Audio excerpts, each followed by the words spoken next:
اما بعد فاعوذ باللہ من الشیطان الرجیم بسم اللہ الرحمن الرحیم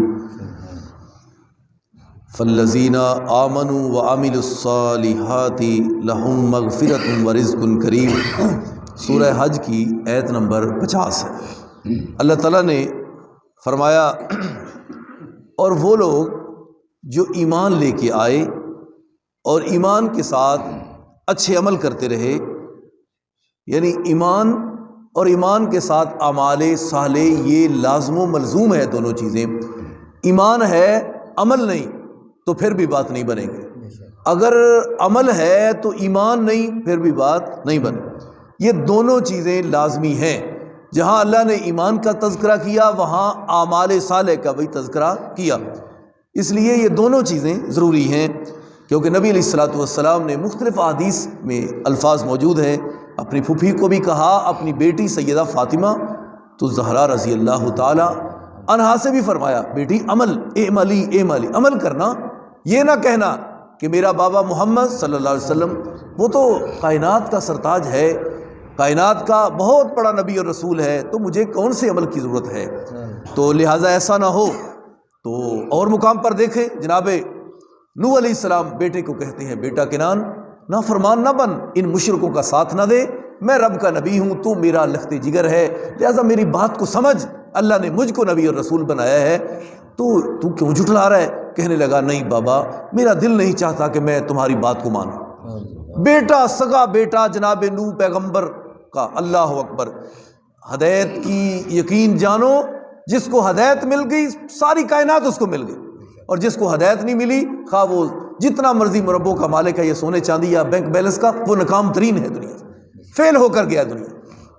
جناب نوح علیہ السلام کہتے ہیں مان، کہنے لگا نہیں، کہا جب عذاب آ جائے گا تو عذاب کا لقمہ بن جائے گا، تو کہنے لگا نہیں ابا جی، یہ ایڈا بڑا پہاڑ، ساوی الی جبل یعصمنی من الماء، ابھی میں پہاڑ پر چڑھ جاؤں گا، کتنا پانی آ جائے گا، کتنا پانی آ جائے گا، 2 فٹ 4 فٹ 10، پہاڑ تو بہت اونچا، میں وہاں اپنے آپ کو بچا لوں گا۔ کہا بیٹا، جب اللہ کا عذاب آتا ہے تو پھر کوئی بچ نہیں سکتا۔ تو وہی دیکھتے دیکھتے جب پانی چڑھتا چڑھتا چڑھتا پہاڑوں کی بلندیوں چوٹیوں، اور نوح علیہ السلام کا بیٹا جب غرق ہونے لگا تو کہا، یا اللہ میرا بیٹا، تو تیرا تو وعدہ تھا میں تیرے اہل کو بچاؤں گا۔ تو کہا نہیں، انہ لیس من اہلک، اے میرے نبی نوح، یہ تیرا اہل ہے ہی نہیں، انہ عمل غیر صالح، اس کے عمل اچھے نہیں، لہذا جو عمل اچھے نہ ہو، قرآن و سنت کے مطابق وہ بندہ نہ ہو، نبی کی بات کو مانتا نہ ہو، نبی کا خونی رشتہ بھی ہو، تو رب کے ہاں اس کی 1% بھی ویلیو نہیں۔ ویلیو ہوگی ایمان کی۔ اگر ویلیو ہونا ہوتی تو سگا چاچا ابو لہب اس کی ہوتی، اگر ویلیو ہونا ہوتی تو آپ کے اتنے عزیز رشتہ دار۔ کتنا زور لگایا اپنے سگے چاچے ابو طالب کو، کہا کان میں ہی پڑھ لو، کہا لوگ کیا کہیں گے، جاتا ہوا اپنے دین کو چھوڑ گیا، لہذا میں نہیں مان سکتا۔ نبی علیہ السلام نے حدیث میں فرمایا ہے کہ میرے چچا ابو طالب کو جہنم کا ہلکا عذاب آگ کا جوتا پہنایا جائے گا، کھولے گی ہانڈی کی طرح ان کا دماغ کھولے گا جہنم۔ بندہ سوچ بھی نہیں سکتا، تو یہ بڑی مشکل، تو باقی کو عذاب کیا ہوگا؟ لہذا بچ جاؤ اللہ کے عذابوں سے، آ جاؤ قرآن و سنت کی طرف، عمل کی طرف آ جاؤ، ایمان اور عمل صالح، ایمان اور عمل صالح، ان کی قدر ہوگی قیامت۔ کسی رشتے کی قدر نہیں ہوگی کہ فلانا نبی کا رشتہ ہے لہذا یہ بے عمل تینوں لے بچا لو، نہیں، وہاں پہ بات بننی ہے تو نیک، جس نے معیار کو سامنے رکھا۔ معیار کیا ہے؟ اللہ کے نبی کی تعلیمات، رب کا قرآن، اور پھر اس کے مطابق عمل بھی اپنی مرضی سے چلے گا تو وہ بھی کامیاب نہیں۔ کئی جانیں تھک جائیں گی عمل کرتے کرتے، قیامت کو جہنم میں جائے گا۔ وجہ کیا ہے؟ وجہ یہ ہے نبی علیہ السلام کے بتائے ہوئے طریقے کے مطابق اس کا عمل ہے نہیں، تو اس لیے اپنی مرضی سے کرنے والا، چھوٹی جی مثال ہے نا کہ ایک نوٹ گورنمنٹ نے اس کو پاس کیتا ہے، وہ پرانا بھی ہو جائے تو وہ چلتا ہے نوٹ، جتنے مرضی انہوں چلاؤ، جو مرضی شاپنگ کرو، وہ 5000 کا نوٹ کھا اس کو پھاڑ کر دوبارہ ٹیپ بھی لگا لو تو چل جائے گا، لیکن اپنی مرضی سے بنایا ہوا جتنا بھی اچھا نوٹ ہو، کاغذ جتنا بھی اچھا ہو، تو سٹیمپ نہیں حکومت کی تو وہ نوٹ نہیں چل سکتا۔ بس اتنی سی بات جس کو سمجھ آ گئی نا، اللہ کی قسم کوئی بندہ انہوں پھر سجے کھبے گمراہ نہیں کر سکتا اور نہ ہی انہوں پٹڑیوں لا سکتا ہے. انہوں ایک گل سمجھ آ گئی ہے بھئی تو مینوں کس سائڈ سے, مینوں سمجھ آ گئی گل دی. حکومت کی بات چل رہی ہے, اسٹیمپ دیکھنی ہے, مور دیکھنی ہے انہوں نے کہ ہے حکومت کی اصل مور حکومت کا پاس کردہ نوٹ ہے, وہی نوٹ ہے خواہ پرانا ہو. تو رب نے کیا دیکھنا ہے, میرے نبی دی گل من کیا ہے یا اپنی منمانی کر کے ہے. دیکھو تو اس کی پڑتال کرو اس بندے کی. اگر نبی علیہ السلام کی تعلیمات کے مطابق ہوا تو وہ کامیاب ہے. تو عمل صالح ہوتے ہی وہ ہے جو سنت کے مطابق ہو, حدیث کے مطابق ہو, قرآن کے مطابق ہو. اللہ تعالیٰ نے فرمایا ایمان اور عمل اچھے ان کے لیے کیا ہوگا, کیا ملے گا, لہم مغفرہ, ان کے لیے مغفرت ہے, ان کے لیے اللہ ان کی اتنی قدر کرے گا, رب ان کے اوپر پردے ڈال دے گا, ایسے ہی ہوگا جیسے اس بندے نے کوئی غلطی کی نہیں. مغفر کس کو کہتے ہیں؟ جو فوجی جنگ میں اپنے اوپر کوئی ایسی سیف ٹوپی پہنتا ہے کہیں اوپر سے سر پر کوئی چیز نہ لگے, اس کو مغفر کہتے ہیں, اس بچاؤ کے لیے. تو اس لیے اللہ تعالیٰ بھی مغفرت کے ایسے پردے ڈال دے گا کہ بندے کو کوئی تکلیف ہی نہیں آئے. کن کے لیے؟ جس نے عمل اور عمل اچھے کیے ایمان کے ساتھ. اور اس کے بعد ورزق کریم, اور بڑی عزت والا رزق ہوگا, جنت بھی ملے گی, جنت کے بالا خانے بھی, اور ساری نعمتوں کو بھی اللہ تعالیٰ اس بندے کو عطا کرے گا. والذین سعوا فی آیاتنا, اور وہ لوگ جو ہماری آیات میں کوشش کرتے ہیں, معاجزینہ کہ اس کو عاجز کرتے ہیں, جو اللہ تعالیٰ کی آیات کو پیچھے کرنا چاہتے ہیں, مٹانا چاہتے ہیں, اس کو عاجز کرنا چاہتے ہیں.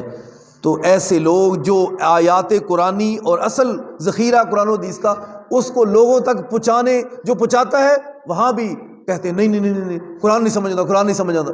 لہذا کس سے کہانیاں لوگوں کو گمراہ کرتے ہیں اور اللہ کی آیات کو خلط ملط کر کے اوپر گرد و غبار ڈالنے کی کوشش کرتے ہیں.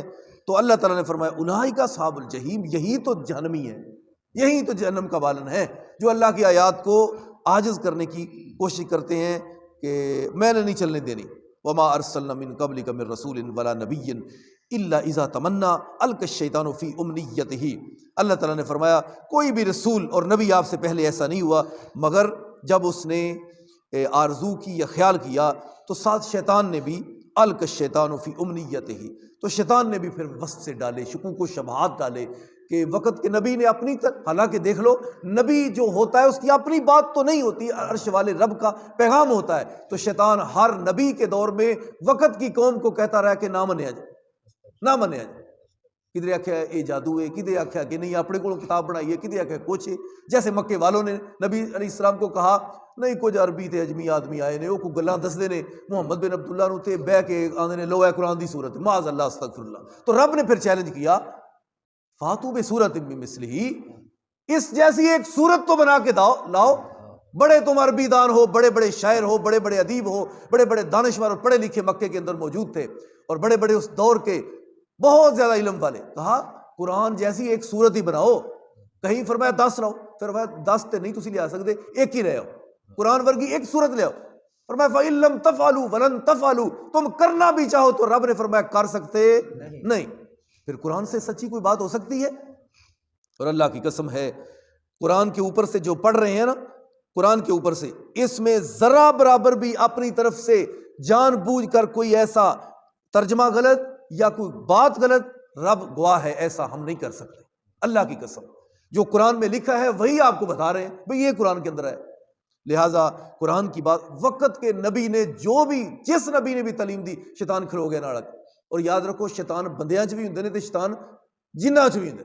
ایڑا شیطان ہے نا وڈا شیطان جڑا سانو قدم قدم کے پھسلاندا ہے, اے جنہاں دا سردار ہے بہت بڑا. اور شیاطین جنوں سے ہیں, فرشتہ نہیں شیطان, فرشتیاں چوں نہیں, یاد رکھیا جائے, جنوں میں سے ہے. اور بعض شیاطین انسانوں سے اور جنات میں سے. اور وقت کے نبی کی تعلیمات کو وہ شکوک و شبہات میں بدلنا چاہتے ہیں تاکہ لوگوں کو سمجھ ہی نہ آئے, لوگ نہ بات کو مانیں. یہ ہوتا ہے ہر دور میں. اور ہمارے نبی صلی اللہ علیہ وسلم کے خلاف بھی کتنے پراپوگنڈے ہوئے, لیکن اللہ نے پھر پراپوگنڈوں کو ایسے رب نے مٹایا. یاد رکھو پراپوگنڈا پتہ کیویں ہوندا ہے, وڈا ٹائم جا رہا ہوئے نا, وڈا ٹائم کہ کوئی راہ کچا ہوئے نا, کچا راہ وڈا ٹائم بڑی سپیڈ نہ جا رہا ہوئے, یا ایسی سڑک ہوئے جیڑی گھٹ چلدی, وہ تے عموماً مٹی ہوندی ہے. جدوں ٹائم سپیڈ نہ جا رہا ہوندا نا وڈی گڈی, تے پیچھے گرد و غبار مٹی بڑی اڑدی ہے. پیچھے جان والا سائیکل موٹر سائیکل دے وہ سوچتا ہے کہ اس گڈی نے تے مٹی بڑی اڑا دیتی, لہٰذا ایسے سمجھتا ہے پتہ نہیں اس نے کیا کر دینا ہے, اتنی طوفان، اور 1 منٹ نہیں گزرتا وہ طوفان سارے کا سارا طوفان بیٹھ جاتا ہے، ساری مٹی بیٹھ جاتی ہے۔ تو اس طرح پراپوگنڈے جو قرآن و سنت کے خلاف ہوتے ہیں، ان پراپوگنڈوں کا بھی یہی حال ہوتا ہے۔ جیسے وہ گزرنے والی گاڑی، وہ سارے کا سارا اس کا گرد و غبار 1-2 منٹ کے بعد بیٹھ جاتا ہے۔ تو قرآن و حدیث کے سامنے کسی کی بات کی کوئی حیثیت ہوتی نہیں۔ اللہ تعالیٰ نے فرمایا کہ رب کی بات جو ہے وہ اونچی بھی ہے، وہ غلبے والی بھی ہے، اور وہی کامیاب ہے۔ ماننے والے بھی کامیاب، تو رب کا دین بھی وہی غالب ہے۔ لوگوں کی باتوں کو دیکھو نا کہ وہ غالب ہیں یا وہ کیا کر رہے ہیں۔ تو اللہ تعالیٰ نے فرمایا کہ وہ کہتے ہیں کہ نبی تلاوت کرتا ہے تے اسی بھی کچھ لوگوں نے ذیلی گل پائیے تاکہ تلاوت دا اثر ہی نہ ہو سکے۔ یہ پراپوگنڈے تھے، ہتھ کنڈے ہر دور دے، اور ہمارے نبی صلی اللہ علیہ وسلم کے جو مکے والے تھے وہ بھی یہی کرتے تھے۔ تو اللہ تعالیٰ نے فرمایا فَيَنْسَخُ اللَّهُ مَا يُلْقِي الشَّيْطَانُ، جڑا شیطان جو دلاں وچ پاندا ہے نا، اللہ انہوں مٹا دے گا، ختم کر دے گا۔ لہذا ثُمَّ يُحْكِمُ اللَّهُ آیاتہ، پھر اللہ کی جو آیات ہیں وہی اصل چیز ہیں، وہی محکم چیز ہے۔ واللہ علیم حکیم، اور اللہ تعالیٰ علیم بھی ہے، یعنی بہت زیادہ چیزوں کو اللہ ہی جانتا ہے نا، اور اللہ بڑی حکمتوں والا ہے۔ آخر دعوانا الحمدللہ رب